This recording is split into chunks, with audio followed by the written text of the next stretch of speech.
guys, I'm Varun and today I'm going to talk to you guys about fast food again.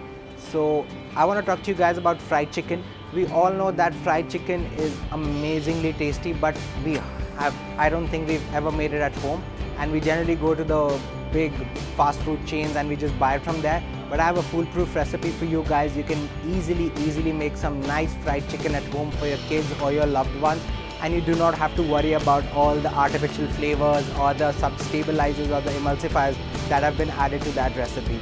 So let's check it out.